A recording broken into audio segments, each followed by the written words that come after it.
first major move is Kyler Murray has signed with the Vikings. It's a league minimum deal. I think it's like 2 million compared to what could have been one of I think it was one of the highest contracts in the league if he had been traded from the Cardinals.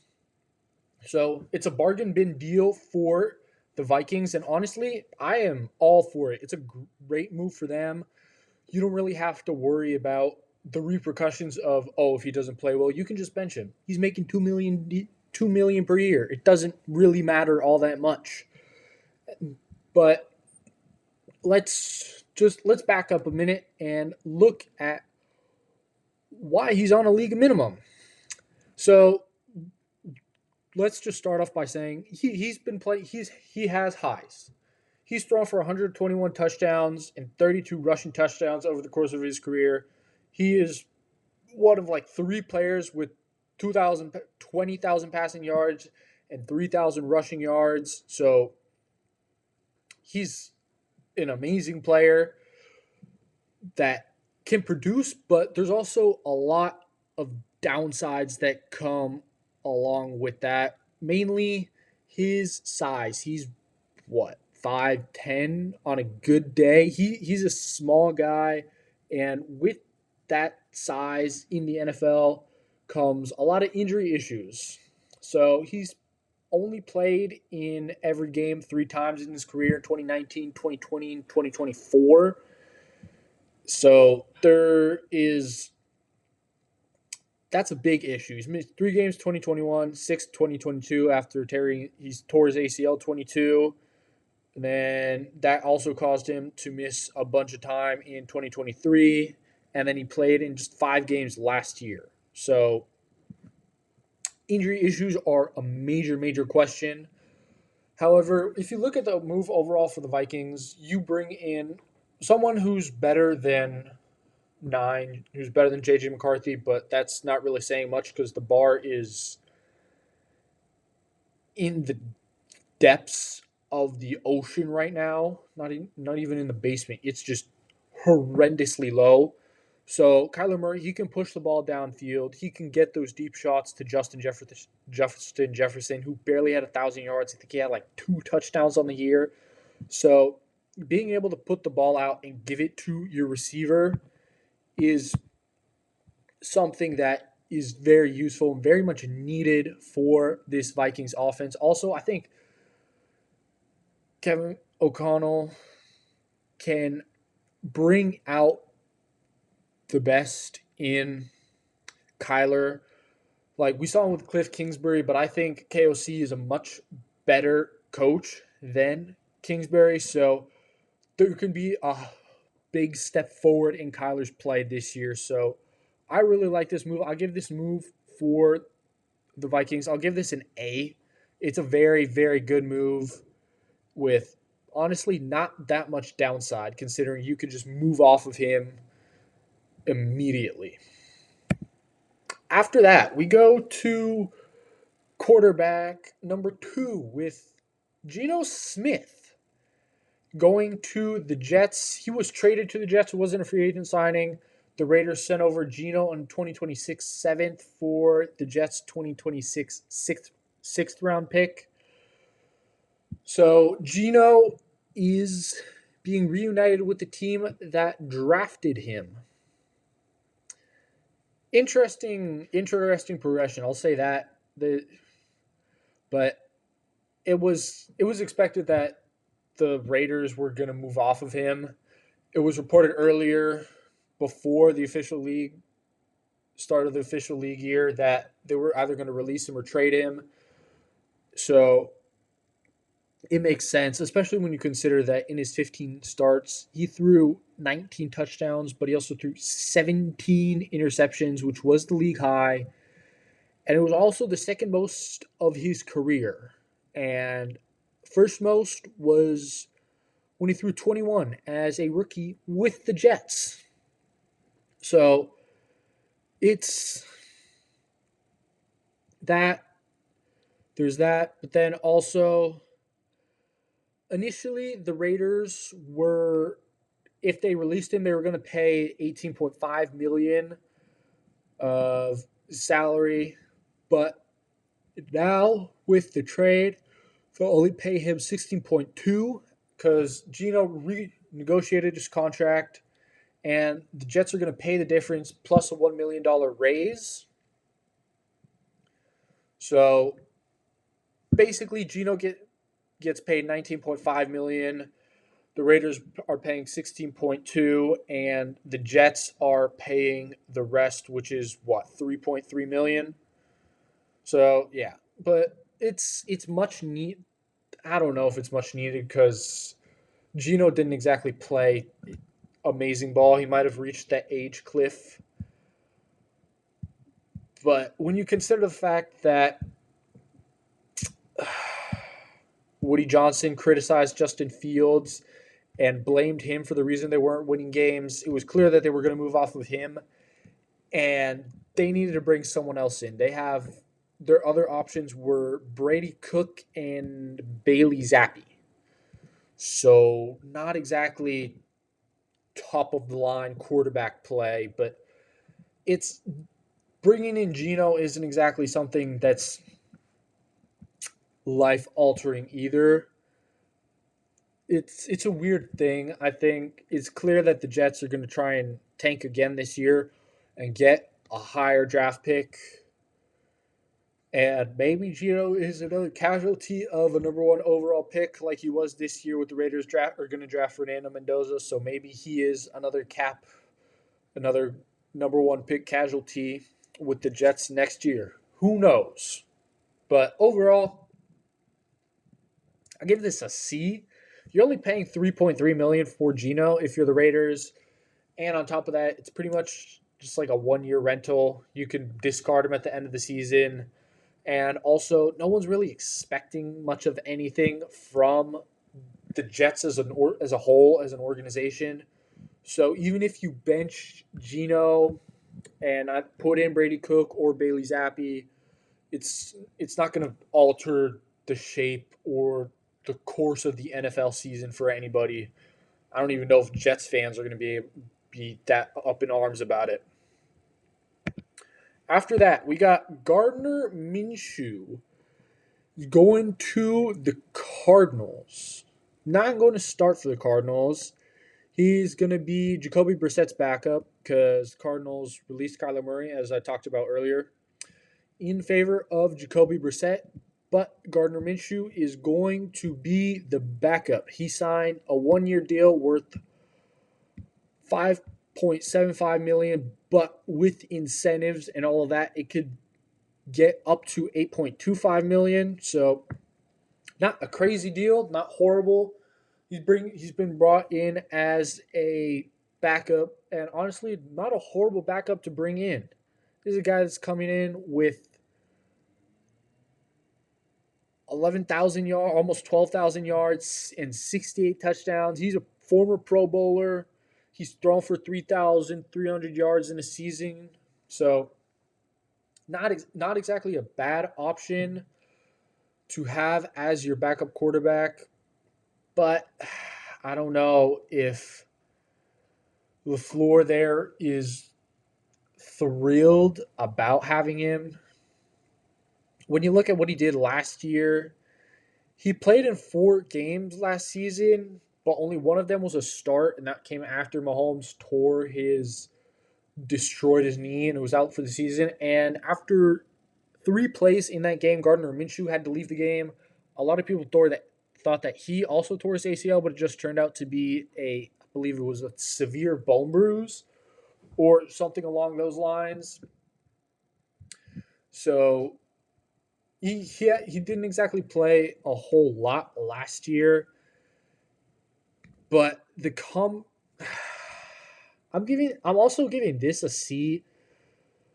The combination of Jacoby Brissett and Gardner Minshew as your 1 and 2 in the quarterback room doesn't exactly inspire confidence in me. So there are some issues that have to be addressed. I don't know what LaFleur is going to do with this quarterback situation after this year. Because, like I said, Minshew's only signing a 1 year deal. So there is the possibility that he goes and leaves next year and joins what will be his seventh team now. So it could go a lot of different directions this year and also next year. After that, we get to probably one of the juicier notifications when it comes to quarterbacks, and that is that Tua was released and signed with the Falcons.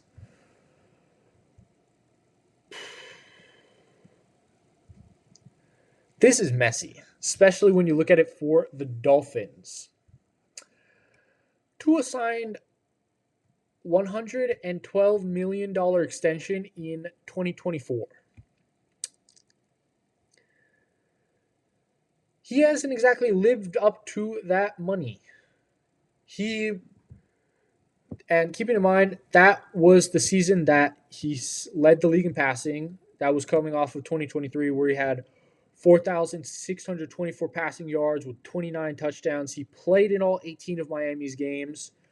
So, and that was also the year that Tyreek Hill was gunning for 2,000 receiving yards. So there was a bit of stat inflation. But Miami bought into that season. They're like, oh, let's give him this bag right now. And that didn't exactly work out. Even though Tua led the league in completion percentage 2024, he missed 6 games with a concussion and late season hip injury, and then the inconsistencies carried into 2025 last season, where he ultimately got put on the bench and they started Quinn Ewers. So it's messy. Very, very messy. And now the Dolphins are on the hook for $99 million in dead cap money, which is the biggest cap hit in NFL history, bigger than the Russell Wilson cap hit. Essentially, it's $54 million in 2026 and an additional $45 million in 2027. So Dolphins are just eating the cap. It's clear that they wanted to move on from him if you're willing to take on a $99 million cap hit. But the move to the Falcons, I give this a C? No. This is a D. This is horrible. Like, the one logical reason you could think that they brought Tua in is that he's a lefty and so is Penix. But that's pretty much it. Maybe they're thinking that Tua's going to fill in as quarterback while Penix recovers from that ACL injury. But this is even worse than the Cardinals quarterback room of Jacoby Brissett and Gardner Minshew. You have Michael Penix and Tua. It seems like bad quarterbacks just follow Kevin Stefanski around like moths or flies. It's ridiculous. And I get that Tua can get it to his receivers. He can deliver it like you saw it when he was playing with Tyreek Hill. He fed Tyreek Hill the ball, so he can feed it to Drake London, Kyle Pitts, Bijan. He can feed it to his players and get it there, get his passing numbers up. But there are the health questions. There was that nasty streak of concussions that wasn't exactly fun to watch in 2022. So there is that issue. There's also, he's a smaller quarterback, kind of like Kyler. He's had hip issues as well. He had a major hip surgery in college, and then he had hip injuries in 2024 as well. So it's not a great move for the Falcons, and clearly the Dolphins were willing to move off of him with that massive cap hit. And the person that the Dolphins moved off of him for was Malik Willis. The A lot of people considered him the top quarterback in this free agency class. The Dolphins give him a 3-year, $65.7 million deal with $45 million fully guaranteed. And they just created probably the fastest trio between wide receiver, quarterback, and running back with Achane, Waddle, and Willis in the league. So that is certainly a first. But Malik Willis was widely considered to be the top quarterback free agent in this free agency pool. And honestly, I don't know. I have some I have mixed feelings about it. Like, he was originally drafted by the Titans in, I think it was that Will Levis. No, it wasn't Will Levis. Will Levis was after, in that Kenny Pickett class. And that was historically bad. But after he was moved to the Packers, he made 11 appearances there with 3 starts. He went 2-1 on those starts. I will say, he completed 78.7% of his passes for 972 yards and 6 touchdowns. He also had 0 interceptions. He also had 3 rushing touchdowns on top of that. So he played well, and he boosted his stock in the past couple seasons. 2024, he started in 3 games. Or no, he started in 2 games 2024 with back-to-back wins. And that was after less than a month after joining the Packers.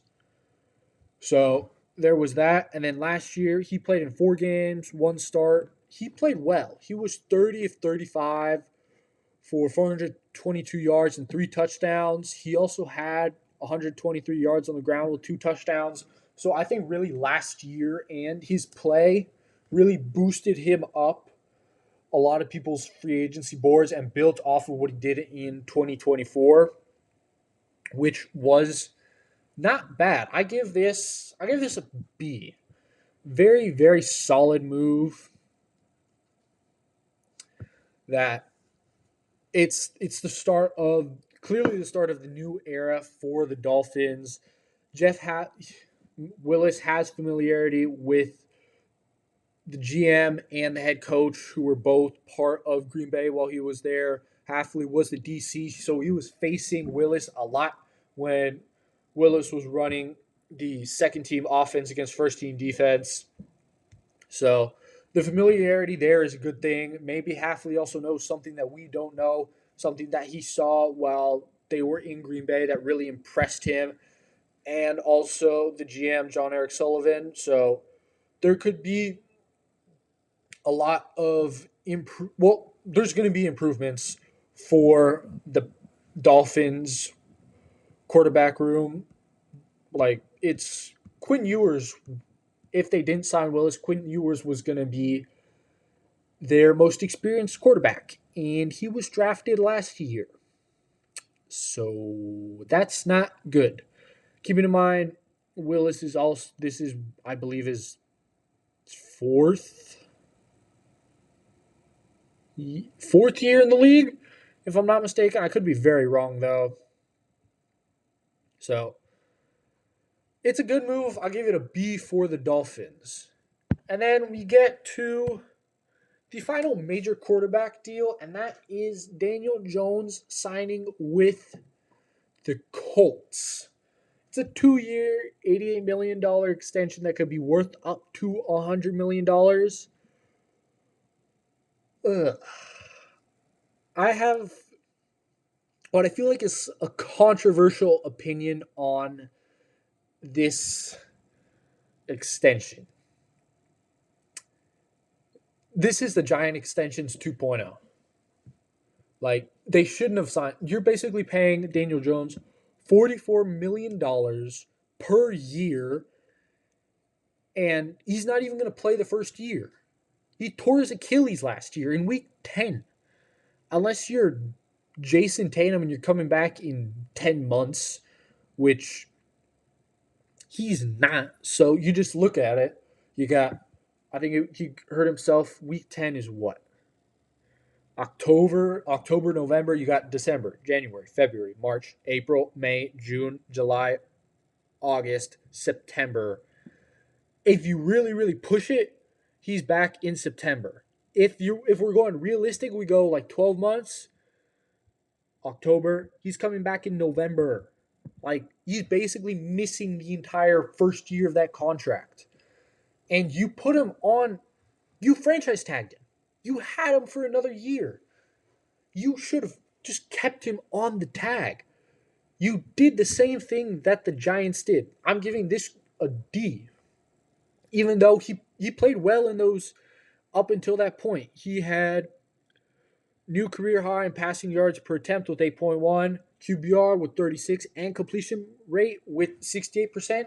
Shane Steichen, it looked like he had unlocked something, but how much are we going to trust just like a 10-week sample size? What are we doing here? 10-week sample size? Like, we can't even say it was like the Sam Darnold thing with Minnesota last year. Because Sam Darnold played the whole season. Daniel Jones played 10 weeks.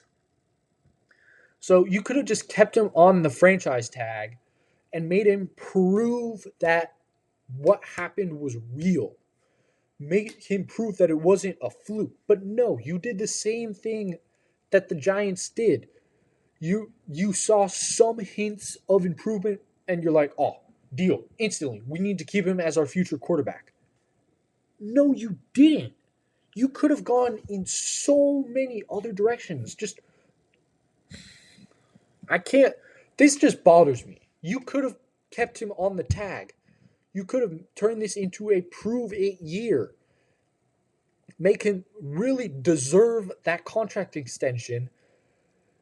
And then if he balls out for a second year, okay, give him the extension. But not now. Not when he's going to miss like more than half the season. He's recovering from an Achilles. The NFL, the Achilles is not that friendly of an injury. It's bad. Like, quarterbacks that we've seen tear their Achilles, like Aaron Rodgers, can't move anymore. Like, there's no good precedent for NFL quarterbacks coming off of Achilles injuries. It's not a good thing. So this is by far the worst quarterback move for me. This is a D. I hate this.